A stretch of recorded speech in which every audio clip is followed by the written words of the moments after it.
Hello, good morning. ഇന്ന് രാവിലെ അയർലൻഡിൽ കണ്ടില്ലയോ, നല്ല റോഡൊക്കെ നല്ല മഞ്ഞ് വീണ് നല്ല കൂളിങ് ആയിട്ടുള്ള ടൈമാക്കണ്ട. കാരണം ഇവിടെയൊക്കെ സ്കിഡാകാൻ ചാൻസ് ഉണ്ട്. സാധാരണ നമ്മൾ മറ്റ് GCC കൺട്രിയിലൊക്കെ പോയി കഴിഞ്ഞാൽ ഇവിടെയൊക്കെ മണലായിരിക്കും കേട്ടോ. മരുഭൂമി ആയതുകൊണ്ട് കാറ്റടിക്കുമ്പോൾ മൊത്തം മണൽ കയറി കിടക്കും.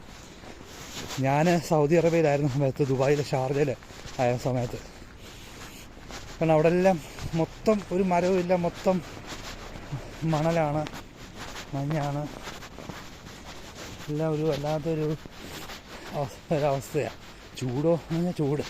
അപ്പോൾ ഇവിടെ വന്നു കഴിഞ്ഞപ്പം കണ്ടില്ലേ, ഇവിടെ നമ്മുടെ മണലൊന്നും അല്ലെങ്കിൽ മൊത്തം മഞ്ഞ, എല്ലാം ചുറ്റോട് ചുറ്റും. ഈ പോച്ചപ്പുറം വരെ ഇതുണ്ടല്ല, ഫ്രോസനായിട്ടിരിക്കുക. രാവിലെ നമ്മൾ ഡ്യൂട്ടിക്കൊക്കെ പോകണമെങ്കിൽ സാധാരണ രാവിലെ എണീക്കാൻ ബുദ്ധിമുട്ടുള്ളവരൊക്കെ ഇച്ചിരി ക്ഷമ വേണം എണീക്കണമെങ്കിൽ. ഓക്കെ, അവിടെ എല്ലാം വെയിറ്റിംഗ് ഷർട്ടൊക്കെ മൊത്തം ഫ്രോസനാണ്. ഇവിടുത്തെ ബസ്സൊക്കെ കണ്ടില്ലയോ, നാട്ടിലെ KSRTC